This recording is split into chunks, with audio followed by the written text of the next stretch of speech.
¡Qué miedo! ¡Un bicho! Mátalo, te puede enfermar. No, pobrecito. Huye bicho de ese animal. ¿Cuál animal? ¿Por qué dices eso? Porque aunque no lo creas, todos somos bichos. Ciencia, Divulgación, Naturaleza. Investigación. salud, noticias. Zoonosis. De humanos y otros bichos, divulgando el conocimiento sobre el hombre y la naturaleza.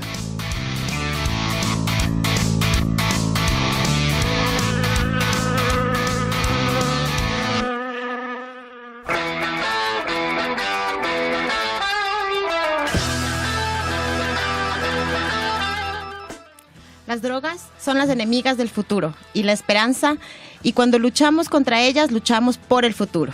Bienvenidos, radioescuchas, a este nuestro nuevo programa de Humanos y otros bichos, un espacio del Instituto de Investigación en Salud Pública y Zoonosis de la Universidad Central, dedicado a la divulgación de las enfermedades zoonóticas y a otras ramas del maravilloso mundo de la ciencia. Bienvenidos y gracias por estar con nosotros.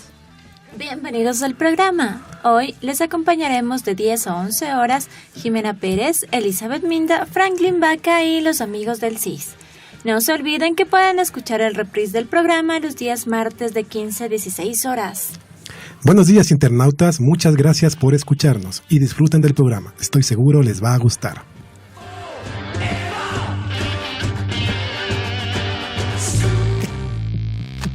En primer lugar, vamos con los titulares. Esta semana discutiremos sobre el mundo de las drogas. En Tertulia y Café conversaremos con el Dr. Lenin Ron, docente de la Universidad Central e investigador del Instituto de Investigación en Salud Pública y Zoonosis. En el segmento Chuta ni sabes, Franklin Vaca nos hablará sobre el animal más venenoso del mundo. En el segmento Ciencia Extravagante, Jimena nos contará la historia de Durmiendo con Macarena, un segmento producido por Verónica Espinosa. Y no se olviden que pueden interactuar con nosotros en las redes sociales, Facebook y Twitter, con el hashtag BichoSIS, y comunicarse a través de mensajes de WhatsApp o mensajes de texto al número 098-7350-221. Nuevamente, 098-7350-221. Queremos enviar un saludo especial a todos los radioescuchas que nos acompañan el día de hoy. Les agradecemos mucho por sintonizarnos, en especial a Sandra, quien disfruta de sus vacaciones y nos escucha. También a Alfonso, la mejor de las suertes en Bélgica.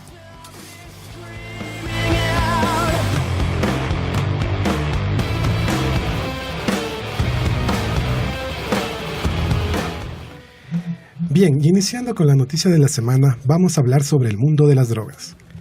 El consumo de las drogas es tan antiguo como la humanidad.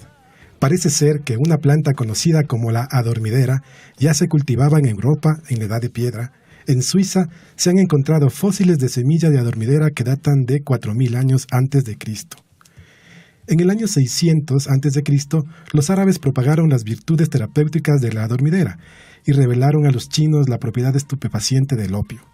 El consumo de esta droga se extendió rápidamente por toda China y se desarrolló el contrabando del opio a gran escala. El cultivo del cáñamo, una planta muy parecida a la marihuana, se registró en China hace 4.000 años antes de Cristo.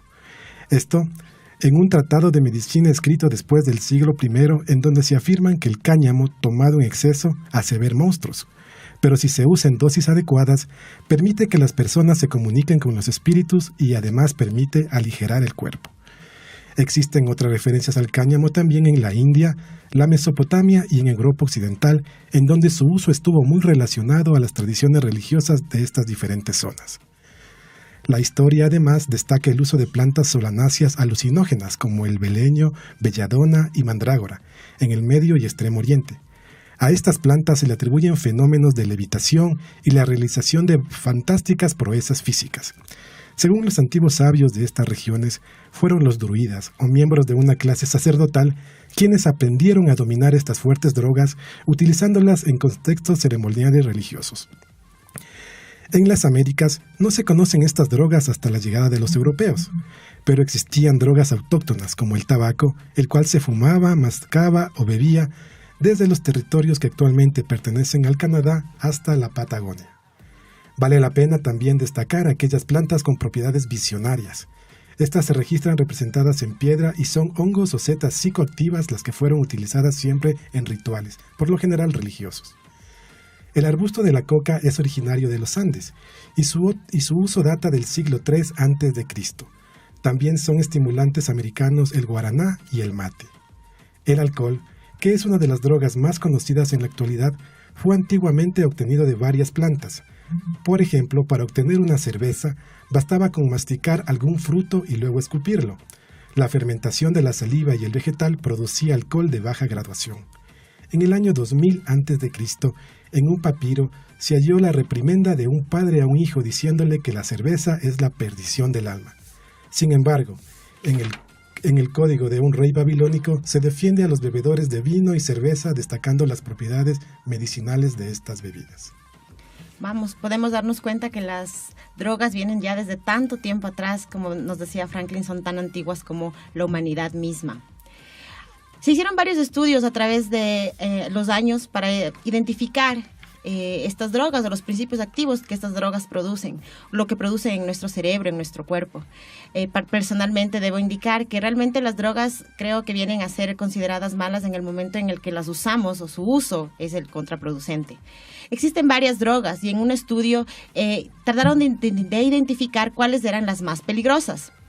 En un estudio sobre tres, identificaron que la heroína tiene 2.75 puntos sobre 3 y es la primera o la droga más peligrosa considerada actualmente. La cocaína en segundo lugar y los barbitúricos en tercero. ¿Qué es lo que nos causa la heroína? Principalmente nos va a causar todo lo que es un letargo y una ansiedad. Obviamente las personas que ya son adictas, la ansiedad aumenta cada vez que su consumo es mayor. Por ejemplo, en el Reino Unido, casi 744 personas murieron en el 2004 por el consumo de estas drogas. Lamentablemente, los países de Latinoamérica se caracterizan o tienen el primer lugar por la producción de cocaína. Digo lamentablemente porque es difícil darnos cuenta cómo es que países como Colombia o como Bolivia están en el primer lugar en producción de cocaína en el mundo. Vaya. Sí, este tipo de droga lo que causa es una alerta y una euforia y por eso es que su consumo puede llegar a producir un alto poder de adicción. En el Reino Unido, por ejemplo, 147 personas murieron en el 2004 por el consumo de esta droga. Ahora, en nuestra sociedad hemos dividido a las drogas en legales e ilegales. Pienso igual que no debería haber esta división, ya que el considerar una droga legal hace que su consumo sea normal. Pero una droga sigue siendo una droga, entonces no debería en realidad ser consumida. Dentro de estas drogas legales, entre comillas, tenemos obviamente al alcohol y al tabaco, que Franklin ya nos había mencionado antes. En el listado, el alcohol se encuentra en el 5º lugar y el tabaco en el 9º lugar. El alcohol es el responsable de 22,000 muertes al año, más o menos, y el tabaco de 114,000 muertes al año. Podemos darnos cuenta que las cifras son sumamente altas. Adicionalmente a esto, otra de las drogas que a veces es considerada normal, igual entre comillas, dentro de nuestra sociedad, es el consumo de disolventes, sobre todo las personas que no tienen tantos recursos económicos, utilizan estas drogas. Pegamentos, pinturas, están dentro de esta categoría. ¿Qué es lo que producen? Euforia y desinhibición, y también han causado, pues obviamente, muchas muertes. Claro, los disolventes causan daños neuronales y son terribles, son irreversibles. Totalmente irreversibles. Ahí existen algunas otras drogas como las anfetaminas, los esteroides, los benzobarbitúricos, etcétera. Muchas otras que obviamente causan mal. Como yo les decía, realmente es el consumo o el uso que nosotros le hacemos lo que las hace malas. Por ejemplo, los barbitúricos en un principio fueron utilizados como medicamentos para las personas que tienen cáncer. Ahora son consideradas una droga y están muy difundidas, sobre todo en personas de altos recursos económicos, ya que estas drogas necesitan recetas médicas y todo ese tipo de cosas para poder ser adquiridas. Entonces, estas personas han encontrado esos lados débiles del sistema para poder adquirir este tipo de drogas. gracias a los que utilizan mal esto es que ahora se ha prohibido tanto la venta libre. Bueno, está bien, de hecho, por ejemplo, en el ámbito de la veterinaria utilizábamos mucho los barbitúricos, el fenobarbital, el tiopental, todo eso, por tener un bajo costo. En realidad tiene un bajo costo y son excelentes anestésicos, pero ahora son muy difíciles de conseguir, ya no se producen porque la gente los utiliza mal. Totalmente. Es igual que la ketamina, había personas que compraban un frasco de ketamina y se lo fumaban, se lo aspiraban, y eso es quitarle un buen uso a algo. La ketamina es uno de los mejores anestésicos también, pero es mal utilizado por las personas. Ese es el inconveniente que tenemos en nuestra sociedad. Otra de las drogas que también está en este rango de que podría ser utilizada en un nivel bueno, pero también es utilizada en un nivel malo, es la marihuana o cannabis, que todos conocemos. El cannabis, por ejemplo, en las personas que tienen enfermedades autoinmunes o de dolores crónicos, se los podría utilizar en bajas dosis para minimizar ese dolor, pero lamentablemente el mal uso que le han dado a este tipo de drogas ha hecho que se la tenga que vetar o que se la tenga que poner como una de las drogas malas. Bueno, en algunos países sí está permitido. Por ejemplo, en algunos estados de Estados Unidos, el cannabis ya es admitido legalmente como medicinal. De hecho, es la única industria farmacéutica, se podría decir, que está dominado o liderado por mujeres. Las mujeres que antes no tenían trabajo, que eran amas de casa, que no podían conseguir otro trabajo que no era ese, se trató de que la industria nueva de este tipo, por ejemplo, hay caramelos de cannabis para Exacto. las personas que sufren dolor crónico. Hay, bueno, claro que no se lo utiliza como las personas que lo fuman, eso no, se consume directamente, ya sea en caramelos o en té, y reduce bastante el dolor. Y ellas son las que están promoviendo estos en algunos estados. Por ejemplo, en Colorado, el doctor Mario Táñez es quien está fomentando esto con algunos estudios, con videos, para que las personas tomen conciencia de que al darle un buen uso no hay problema. Claro que eso aquí creo que no se podría. Todavía porque, no estamos preparados para eso. Exacto, es cuestión cultural hasta que todo eso mejore. Continuando, pues, pero no solo los humanos se drogan, el resto del mundo animal también se droga, aunque parezca increíble, pero por extraño que esto suene, los animales se drogan. La mayoría de las veces ellos lo hacen para purificarse, para aumentar su rendimiento, pero también lo hacen puramente con fines recreativos, igual que el ser humano. Está muy claro que los animales buscan el colocón de forma consciente y repetida. El animal más estudiado para verificar su relación con sustancias embriagantes es el gato. El gato utiliza la hierba gatera, que se le dio por eso su nombre, la Nepeta cataria, que le sirve para limpiar el sistema digestivo, pero también contiene una sustancia llamada Nepetalactoa, que es un terpeno que hace de sustituto de las feromonas sexuales felinas. Wow. Los dueños han visto que cuando el gato entra en contacto con esta hierba, el menino comienza a rodar por el suelo, empieza a lamerse, masca la planta, emite los sonidos típicos de cuando el gato está bien, que llamamos el ronroneo, y está solo, está en su vuelo. Eso les encanta a los gatos. También se drogan con el tomillo y con la valeriana. El tomillo en los gatos funciona como un Viagra natural. Le da más potencia al macho, prolonga la erección y causa un comportamiento voluptuoso en la hembra. La valeriana, en cambio, se ha demostrado que en los gatos es un potente alucinógeno. Les hace estar en su propio vuelo. Pero para que vean, hasta los gatos son culturales. Los gatos japoneses quizás sean más reflexivos y todo. Ellos se drogan con una planta que se llama matatabi. Mastican sus hojas, se tumban de espaldas al sol y entran en un estado de profunda relajación y contemplación, para que vean. Otro de los animales más locos son las cabras. Aunque no lo crean, las cabras son los culpables del descubrimiento del ser humano de varias drogas. Wow. Por ejemplo, el café. ¿Alguna vez se preguntaron cómo descubrieron que el café da energía, que el café sabe rico? Pues fue porque algunos pobladores observaban que las cabras se comían las bayas del café y luego de esto se ponían frenéticos, se ponían a estar saltando más de lo normal. Entonces los humanos dijeron, bueno, ¿por qué no probamos, no? Probaron el café y así es como lo consumimos ahora, y ahora sabemos que tiene cafeína y todo lo demás. En cambio, en Etiopía las cabras mastican unas hojas que se llama cat. son unas plantas que también tienen propiedades euforizantes. Y esta pasión pues la aprendieron a los habitantes aprendieron de las cabras y ahora también consumen y se drogan juntos, cabras y los habitantes de Yemen. ¿Quién lo diría, no? ¿Quién lo diría? Igual en México, el frijol de mezcal no se sabía para qué funcionaba, hasta que vieron a las cabras que se comían y se quedaban quietas, empezaban a revolcar en el piso, se dilataban las pupilas, y los humanos dijeron, bueno, veamos qué pasa, causa alucinaciones, y pues así fue como descubrieron, porque le vieron a la cabra. Como decían, aléjate de las malas compañías, decía mamá, y pues tenía razón. Tenía toda la razón. Sí, las cabras no son tan buenas como pensamos, pero no solo ellas. En otros países donde tienen renos, los renos también aprendieron a ingerir cantidades de Amanita muscaria. Es una pequeña seta venenosa y psicoactiva, sin embargo para los renos no es venenosa. Simplemente ingiere unas pequeñas piezas de este honguito y comienza a vagar alegremente por el bosque. Se los ve solos y bueno, los investigadores que ya han estudiado sus efectos dicen que da una sensación similar a la del vuelo libre, sin despegar del piso. Ya sabemos del por qué. En Europa los chamanes solían beber la orina de reno para compartir estos aspectos psicoactivos cuando no sabían que era por la seta. Cuando aprendieron que era por el hongo, era mejor comerse un hongo que la orina del reno, ¿no?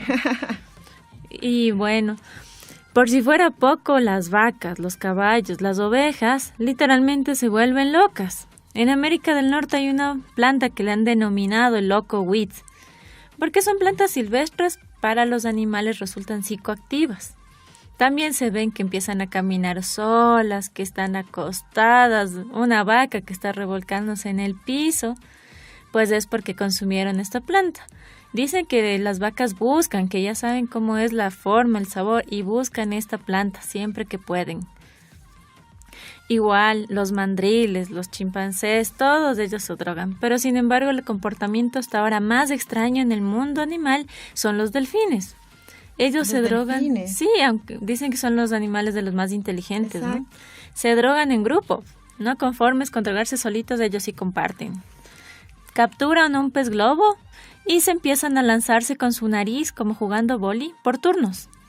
Cuando golpean al pez globo suavito, este libera la sustancia que es la tóxica que mata. En pequeñas cantidades, pues tiene 1200 veces más concentración que el cianuro normal. A menudo puede ser mortal si lo consumes, por eso dicen que el pez globo, si te lo consumes, te mueres. Pero en pequeñísimas cantidades lo que tiene es un efecto estupefaciente, exactamente igual que el de cualquier narcótico. Wow. Se drogan en grupo y dice que después están nadando entre todos, haciendo unas danzas raras, unos sonidos extraños y comparten. Ellos no son egoístas. Por si fuera poco, aunque no se ha escuchado esto, pero a mí también me sorprendió, los animales también buscan alcohol. ¿Cómo lo hacen? Los elefantes recorren 30 kilómetros para buscar frutos fermentados. Lo que hacen es, en África hay un pequeño fruto que se llama márula, que al caer al piso es tan ácido que se produce como alcohol. De ahí los africanos sacan el vino de la sabana, que se le llama. Los elefantes recorren lo que sea, con el olfato buscan estas plantas y se la comen. El elefante pues agita las orejas y todo, es un desastre. En 1985, 150 elefantes allanaron un laboratorio de alcohol y causaron 5 muertes, solo con el propósito de robarse el alcohol. Dios. Sí, como pueden ver, el fenómeno de las drogas es un fenómeno natural, mientras que el problema de las drogas que mencionábamos, eso sí es un problema cultural. Así que ya saben, el camino que elijan, piénsenlo 2 veces.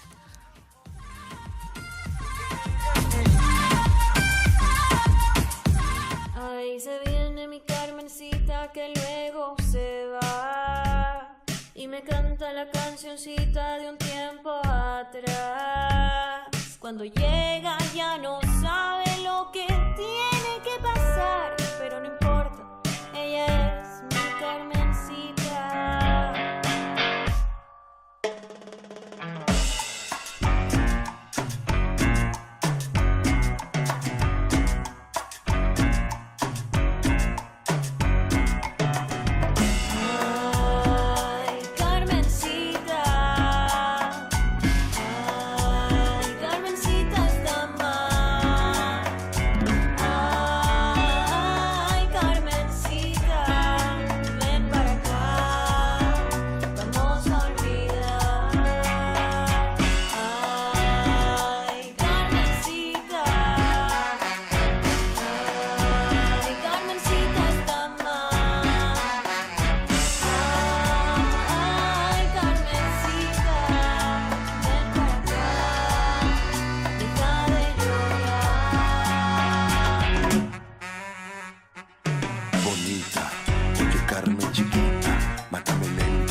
paras bola.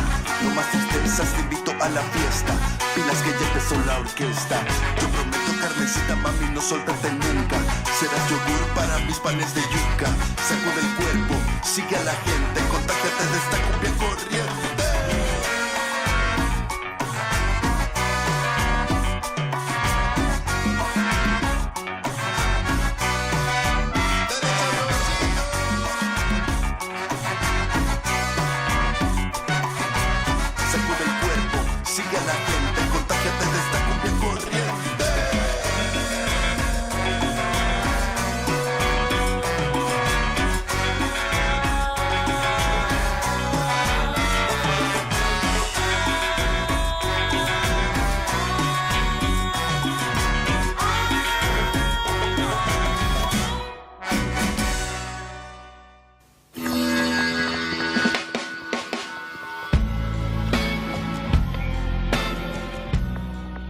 Acabamos de escuchar la canción Carmencita del grupo guayaquileño Los Corrientes.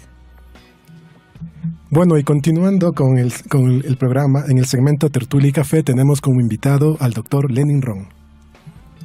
El doctor Lenin Javier Ron Garrido es de nacionalidad ecuatoriana. Se formó como ingeniero agrónomo en la Universidad Central del Ecuador.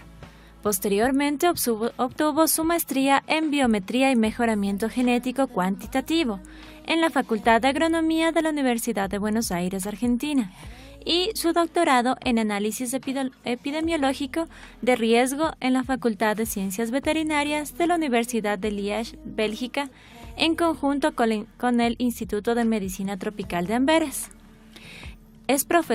Fue y es profesor en varias universidades, como la Universidad de las Fuerzas Armadas y la Universidad Central del Ecuador. Ha publicado cerca de 20 artículos científicos en revistas nacionales e internacionales. También ha dictado varias conferencias a nivel nacional, enfocadas al análisis estadístico. Ha participado en varios proyectos de investigación con instituciones públicas como el Ministerio de Agricultura, Ganadería, Acuacultura y Pesca y el Instituto Nacional Autónomo de Investigaciones Agropecuarias. Actualmente es docente en la Facultad de Medicina Veterinaria y Zootecnia de la Universidad Central del Ecuador e investigador de la Unidad de Epidemiología y Bioestadística del CIS. Bienvenido, Lenin. Buenos días, ¿cómo están? Hola, Muchas Lenin. gracias por la invitación. Ya sabes que es un placer tenerte siempre aquí como parte del equipo. Bueno, acabamos de escuchar a Jimena, tu larga trayectoria a nivel de investigación, y ella nos mencionaba que eres ingeniero agrónomo, empezaste siendo ingeniero agrónomo. ¿A qué se debe ese interés por las ciencias agrícolas? ¿De dónde nació ese interés? Bueno, gracias por la pregunta. En realidad es bastante... Bueno, en principio podría lucir un poco contradictorio el hecho de haber estudiado una rama biológica, que es la agronomía, es una rama biológica, pero creo que es de las ramas que combina las dos cosas, ¿no? Tiene una rama que es muy productiva porque es así, pero que tiene mucho de biología también a la vez, ¿no? Claro. Cuando uno estudia agronomía, estudia entomología, estudia botánica, estudia zoología, entonces tiene ese lado, pero también tiene que ver también con el lado de optimizar rendimientos, de optimizar producciones, que tienen que ver más bien con el lado de la ingeniería. De la ingeniería, exacto. Entonces como que combina las dos cosas muy, muy idealmente, sí. Claro, porque es extraño, bueno, yo trabajo contigo, entonces me he dado cuenta que trabajas mucho con números, con software, con ese tipo de cosas. Entonces, ¿en dónde nació, en qué momento se cambió la parte biológica agrícola a la parte de los números? Bueno, si podría contestar esta pregunta, te voy a contestar en dos partes. A ver. Sí. La primera es que si quieres... para uno mostrar si es más eficiente o menos eficiente, tiene que irse por el lado de los números.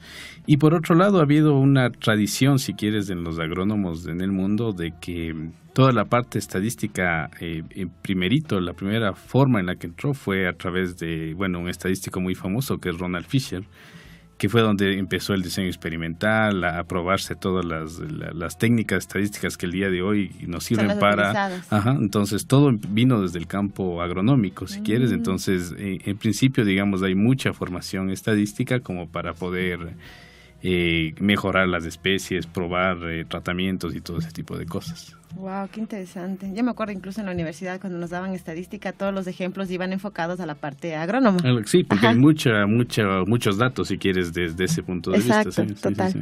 Bueno, tú estudiaste tu maestría en Argentina y tu doctorado en Bélgica. ¿Qué te representó esa experiencia a nivel personal, profesional?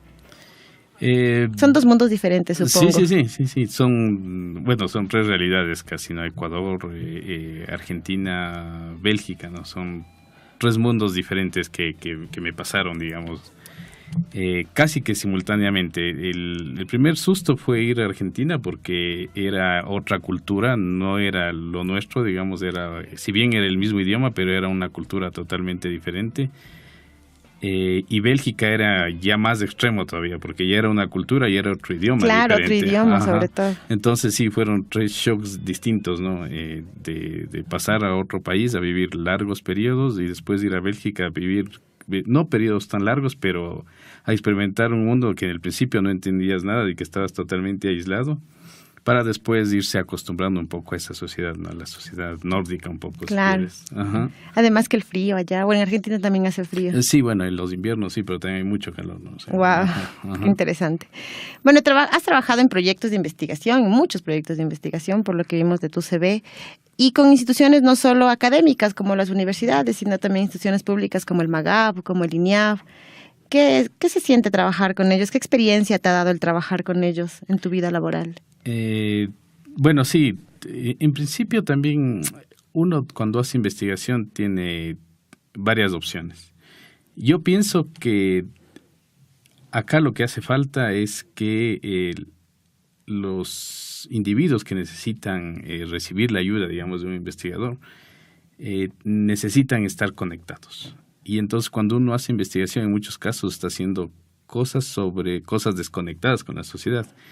Esto de haber trabajado con instituciones te permite eso, si quieres. O sea, uno quiere hacer investigación también para ayudar a los demás, entre otras cosas. Entonces, estar conectado al INEAP o al MAGAP te ha permitido, o sea, conocer las realidades locales de la gente y de lo que necesita para mejorar, digamos. Entonces, esa ha sido una gran ventaja de conectarse con estos organismos, digamos. O sea, tienes muchos contactos y contactos, entonces. Sí, muchísimos. En el campo agrícola y veterinario, sí, muchos. Wow, porque me ha tocado estar en campo, digamos. ¿Sí? Como parte de tu formación, de tu maestría, estuvo vinculado a lo que es mejoramiento genético, de lo que habíamos visto que Jimena nos mencionó. Además, ha sido docente de mejoramiento genético animal en la Facultad de Veterinaria, en la Universidad Central y en la maestría de producción animal en la ESPE, ¿no? Si no estoy mal. ¿Qué es lo que se ha hecho de mejoramiento genético aquí en el país? ¿Es un tema difundido? ¿Se trabaja en eso? ¿No se trabaja? Bueno, en principio hay algo, porque, qué sé yo, nosotros producimos papas, producimos trigo, producimos frutales. Y eso para, digamos, ir mejorando las producciones requiere de que alguien vaya haciendo un proceso selectivo, de ir escogiendo las semillas más grandes y ese tipo de cosas. Pero ya en el campo moderno, yo creo que hay muy poco avance. En otros países hay todos unos programas enormes de selección genética donde se está colectando información, se juntan los parentescos entre los individuos. Acá hay muy poco de eso. Acá lo que se entiende por mejoramiento, digamos, en el caso de los animales, es importar genética de otro país y poner acá. El mejor individuo y traerlo acá, que se reproduzca. Sí, claro. Y eso lo hacen y eso se difunde. Esa es la estrategia que tenemos como país, que no es la mejor estrategia, porque muchas veces las características que se evalúan en otras partes son para condiciones que ellos lo hacen. Claro.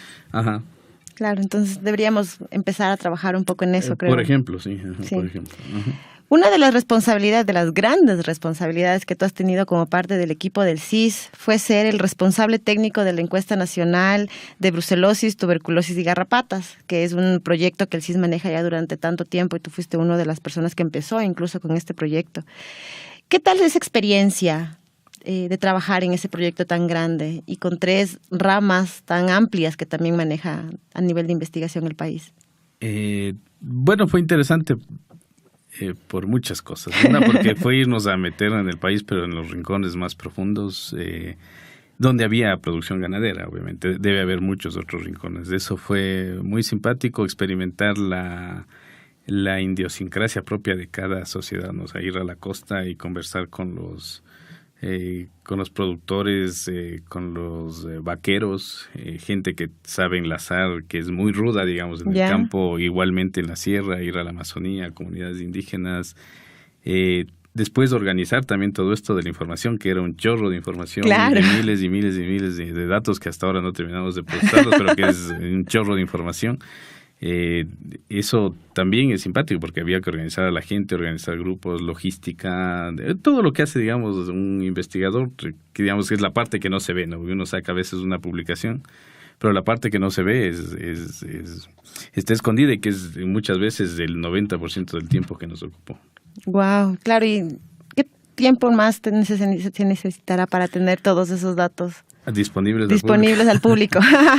Nos esperamos que sea lo más pronto. Por ahora estamos con pocos recursos, pero ya es tiempo de al menos explorar parte de la base, sí. Uh-huh. Bueno, Lenin, y hablando de la encuesta nacional, un proyecto en el cual también inicié contigo, tengo una pregunta. ¿Cómo tú ves la situación de la ganadería en el Ecuador, comparándola, relacionándola con el medio ambiente? Yo, como biólogo, he visto que la ganadería produce un impacto muy fuerte en el ecosistema, ¿no? Entonces, ¿cuál es tu comentario sobre esto? Bueno, sí, obviamente cualquier actividad productiva tiene un impacto sobre el ambiente, sí, es natural que pase eso. Yo creo que la discusión sobre ese tema más bien debería estar enfocado hasta cuánto nuestros sistemas aguantan, sí, para algo que no se ha medido, ¿no? Obviamente, nosotros deberíamos tener ganadería muy eficiente de tal manera de que no interrumpamos en áreas protegidas. Y yo estoy de acuerdo contigo que deberíamos tener más áreas protegidas quizás, pero ¿por qué la ganadería ha ganado terreno sobre eso? Es porque tenemos una ganadería muy ineficiente, ¿no? O sea, tenemos ganadería que no cumple con los requisitos, por ejemplo, de producir una vaca debería producir un ternero al año y ese tipo de cosas. Acá tenemos muy bajos rendimientos, entonces la gente, en vez de mejorar la producción, lo que hace es ir a ganar más y más espacio a la selva o a las áreas protegidas, ¿no? Que eso es lo que básicamente está destruyendo muchas zonas. Deberíamos entonces tener un poco más de control en ese sentido. Obvio. Sí, bueno, y para eso hay que trabajar y investigar, porque, bueno, si el productor lo que hace es ver que están reducidos sus ingresos económicos y lo que tiene que hacer es ir a ganar tierra, pero si no hay alguien que le diga esto hay que mejorar o esta es la forma de mejorar, esa es la complicación, pienso yo. Tenemos una pregunta de nuestro público oyente. Qué emocionante decir eso. Me preguntan, me dicen que te haga la pregunta a ti. ¿Qué tan lejos estamos de utilizar esos recursos genéticos para la parte de genética, de mejoramiento genético? ¿Qué tan lejos del Ecuador está de utilizar esos recursos genéticos, o sea, como genoma tal, en los animales autóctonos, digamos? ¿Está muy lejos del Ecuador de esa...? La verdad no te podría contestar así porque no tengo la información disponible, pero qué sé yo, lo único que se ha hecho acá un poco es explotar al cuy como tal propio. Ahora se está haciendo, hay algunos ejemplos en llamas, en alpacas, pero es mínimo, ¿no? Otras especies muy poco y digamos...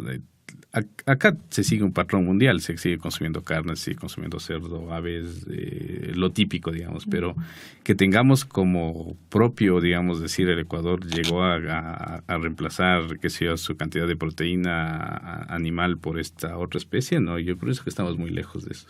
Deberíamos empezar a trabajar un poco en esa área, entonces. También yo creo que es necesario. La investigación en esa área. Bueno, de hecho aquí se ha perdido lo que teníamos como material genético propio, como es una de las razas de ganado que era autóctona, era la raza pisán, que lamentablemente se perdió hace algunos años, tenía muy buen rendimiento, pero por falta de ganas en estos estudios se perdió. Y así sabemos que algunas otras especies y se va reemplazando por cosas extranjeras, como decían, la gente prefiere importar algo de otro país que tratar de mejorar lo que aquí tenemos. Lo que tenemos aquí mismo. Qué triste en realidad.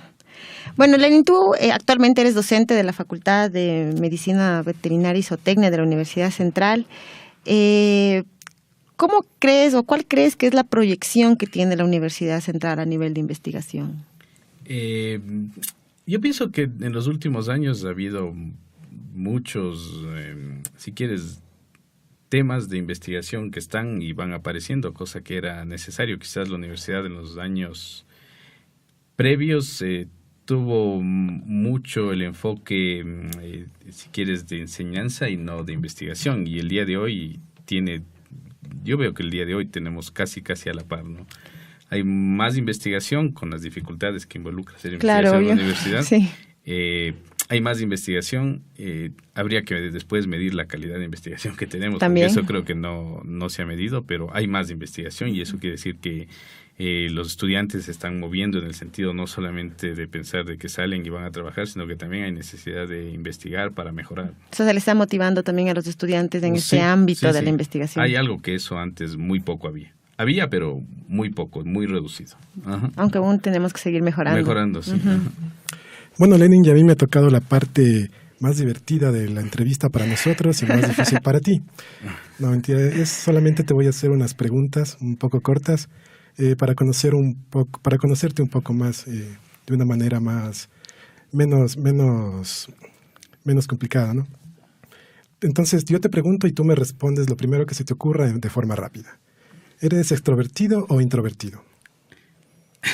Eso depende de las circunstancias. Claro, y de la cantidad de cómo es de lo que estaban hablando antes de cómo es de estupefacientes. ¿Romántico o práctico? Igual depende de las circunstancias. ¿Rebelde o sumiso? Ahí podría ser más rebelde que sumiso, pero depende de las circunstancias también. Si pudieras tener un superpoder, ¿cuál tendrías? Híjole, no creo en superpoderes. Pero no tienes que escoger uno. Tengo que escoger uno, híjole. No sé, ser un poquito más visionario si quieres. Ya, algo de los X-Men entonces. Ajá, así tú serías el profesor X en nuestro grupo. ¿Cuál es la mayor locura que has cometido en tu vida? Híjole. Estudiar estadística. Esa es una de, sí. Sí, porque también cuando me metí no pensaba que iba a ser tan duro, digamos. Claro, cuando estaba dentro fue difícil salirse, sí, pero fue. ¿Qué tipo de personaje famoso querrías ser? Híjole, eso también hay, porque hay todo una gama de personajes que uno podría escoger, qué sé yo. Por ahí me inclino a pensar a veces por Richard Dawkins, no sé si saben quién es. No, cuéntanos. ¿No quieren conocerlo? Bueno, Richard Dawkins es el escritor de este libro famoso que es el gen egoísta. Y bueno, es uno de los creadores de esta teoría de por qué los genes se reproducen y por qué hay el egoísmo en los individuos, pero también en los genes, ¿no? Que desde ahí aparentemente surge todo esto de la evolución actual, digamos, o de cómo se piensa la evolución actual. ¿Sí? Pero es uno de los personajes que ha criticado mucho por ejemplo, la influencia de la Iglesia sobre la educación. Es uno de los personajes que mucho ha tratado de evitar que la gente tenga complejos generados por la sociedad en vez de tener un criterio más científico, por ejemplo. Una persona muy polémica, entonces. Sí, seguro que lo es. Sí, bueno, sigamos. ¿Cuál es el objeto más raro de tu habitación? Tan. Híjole. Yo creo que tengo zapatos coleccionados casi desde niño.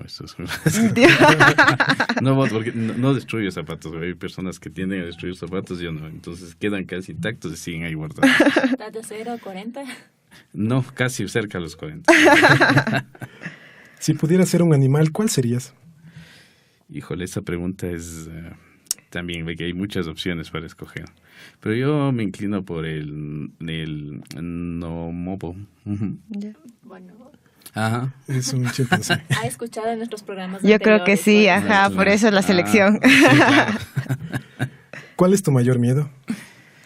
Híjole, tengo mucho miedo a las alturas. Tengo este tipo de vértigo, pero por ahí hay otros miedos que a uno le pueden perseguir en la vida, digamos. Ajá. ¿Y cuál sería tu eslogan? Híjole, pero uno de los que más se ha aplicado en mí es que si no te vences, no vencerás, digamos. Totalmente de acuerdo. Ajá. Sí, muy de acuerdo. Y bueno, Lenin, para culminar la entrevista, ¿nos podrías contar una anécdota de tu vida profesional como investigador, como profesor? Me imagino que debes tener muchísimas. Hay muchas y por eso es difícil escoger una también, digamos.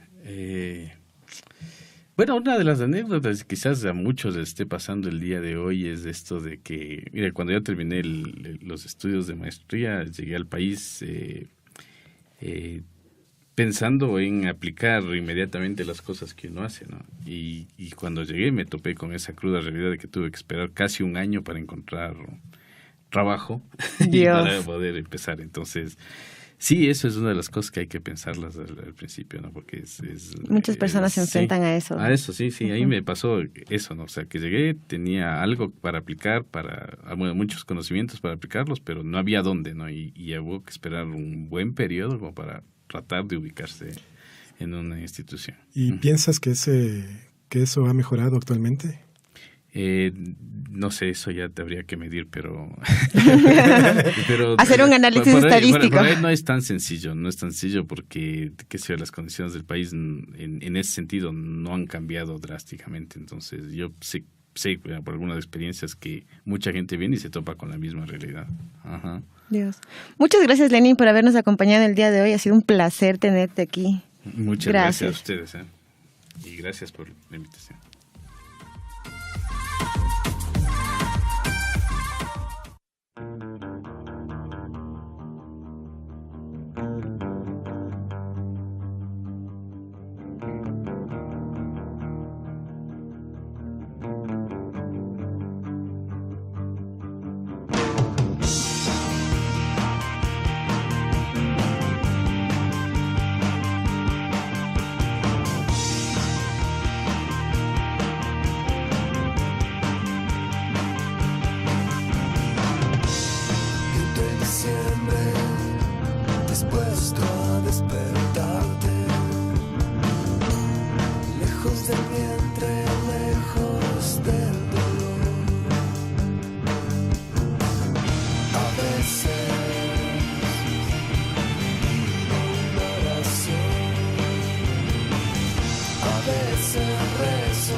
Acabamos de escuchar Incéndialo Todo, del grupo ecuatoriano Mamá Vudú. Esperamos que hayan disfrutado de este excelente tema musical.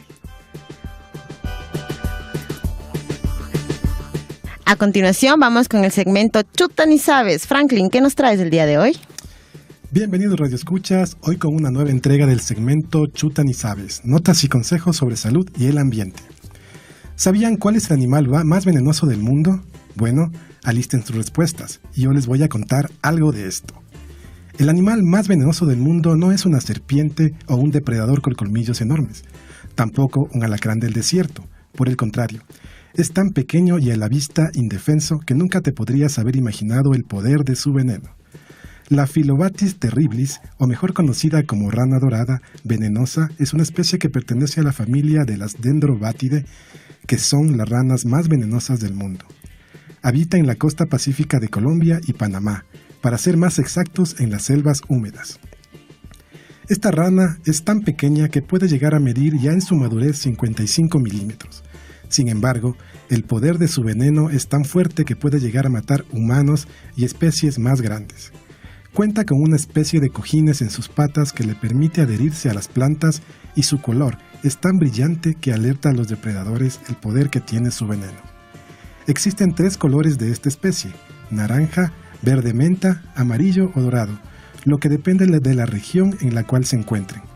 La más común, sin embargo, es la amarilla, por la cual se le asignó el nombre antes mencionado. La corteza de su piel, cubierta por un veneno llamado batracitoxina, mismo que ataca inmediatamente a los nervios impidiéndoles transmitir impulsos y deja a los músculos en un estado inactivo de contracción. La gente indígena suele usar el veneno de esta rana en la punta de sus flechas para cazar, todo con un proceso muy cauteloso, en el cual se expone a la rana al fuego para obtener el veneno de forma líquida y así conservarlo hasta por 2 años. Los científicos no están seguros del origen de la toxicidad de estas ranas, aunque es posible que la adquieran a través del veneno de las plantas que portan sus presas. Las ranas dardo doradas, que son criadas en cautiverio y aisladas de los insectos de su hábitat natural, nunca desarrollan el veneno. La investigación médica ha tratado de encontrar usos medicinales del veneno de la rana dardo dorada. Ya han conseguido desarrollar una versión sintética de uno de sus componentes, que puede ser un potente analgésico. Vaya que la naturaleza es maravillosa y sin duda nunca dejará de sorprendernos. Espero que este tema haya sido de su interés. Hasta la próxima, estimados radioescuchas.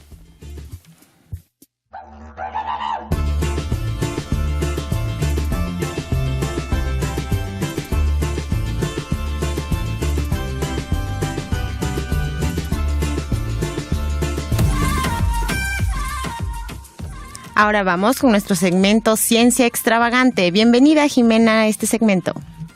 Bienvenidos radioescuchas a su espacio Ciencia Extravagante. En esta ocasión, un radioescucha nos envió su anécdota ocurrida en Colombia. Bueno, fue escrito esta historia por Verónica Espinosa, quien está en las defensas de los chicos de su facultad. Un saludo también para ella. Esta historia se titula Durmiendo en Macarena. El Departamento de Biología de la Universidad de los Andes en Bogotá, Colombia, tenía una estación de campo en medio de la selva, en un lugar llamado Macarena. A esta estación solo podías llegar después de, facilito, un vuelo en avioneta de 1 hora, después 12 horas en lancha río arriba, y por si fuera poco, después caminar más de 2 horas y llevar encima todo lo que necesites. Era un lugar maravilloso, un bosque totalmente conservado, donde se estudiaban primates, dantas, aves, escarabajos y muchos otros animales y plantas. Sin embargo, tenía un pequeño gran inconveniente, y es que estaba en medio de una zona roja de conflicto, donde la guerrilla tenía sus cuarteles, lo cual, paradójicamente hablando, hacía que estuviera aún más conservado, porque nadie quería ir allí. Así que era una zona donde te encontrabas con frecuencia a pelotones de guerrilleros, mientras estabas estudiando a los monos aulladores o los paujiles o viendo pajaritos, por ahí se cruzaba un pelotón. Me acuerdo mucho de mi primer viaje a esta estación cuando era un estudiante de primer semestre de biología. No sabía casi nada, pero la idea de estar en medio de la selva me apasionaba, aunque debo confesar que esa primera vez tenía mucho miedo de encontrarme frente a la guerrilla. ¿Quién no? Una noche durante la cena, después de haber comentado que alguien había encontrado varias huellas de jaguar cerca de la estación, nos fuimos a dormir. Claro, con el miedo en nuestras mentes de qué podríamos hacer si no llegaran a encontrar un animal de ese tamaño y qué pasaría si viniera de noche al campamento. Pero al despertar la mañana siguiente y al abrir los ojos, me di cuenta de que habíamos dormido solos. El piso del lugar donde estaban colgadas las hamacas estaba cubierto por uniformes. Camuflados, fusiles y guerrilleros habían pasado la noche ahí, y ni siquiera nosotros nos habíamos dado cuenta de su llegada. Corrección, creíamos que habíamos dormido solos, pero no. Eran más de 50 hombres de la guerrilla de las Fuerzas Armadas Revolucionarias de Colombia. Aunque su edad promedio oscilaba entre 15 y 17 años, por lo que eran niños realmente jugando a la guerra, pues se despertaron con nosotros, o con nuestro susto tal vez, y después de desayunar lo que pudimos ofrecerles, pues no teníamos mucho para tantas personas, se marcharon rápidamente entre la jungla y continuaron su camino. Nosotros, aún conmocionados por el encuentro tan cercano que creo que fue más horrorífico que el jaguar, tomamos nuestros cuadernos de campo y regresamos a nuestro trabajo, con un poco de miedo, con el contacto obviamente, y pues también tristes por no habernos encontrado con el jaguar. También hubiera sido bonito, ¿no? Sin duda alguna fueron años maravillosos, una experiencia única, muchos niveles de esos viajes que cambian la vida y especialmente la forma de ver las cosas. Agradecemos a Jorge Ari por compartir su historia con el segmento Ciencia Extravagante. Bueno, la verdad sí hubiera preferido despertar con el jaguar, pero no fue así. Hasta una nueva entrega de Ciencia Extravagante.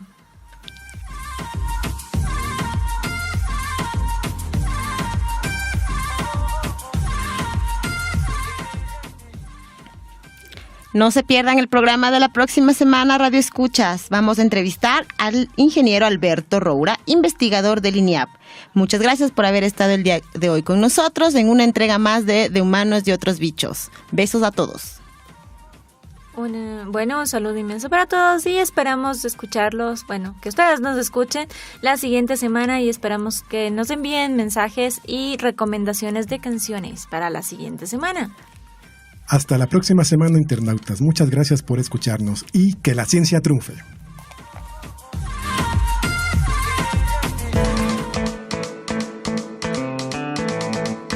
Esto fue De Humanos y Otros Bichos.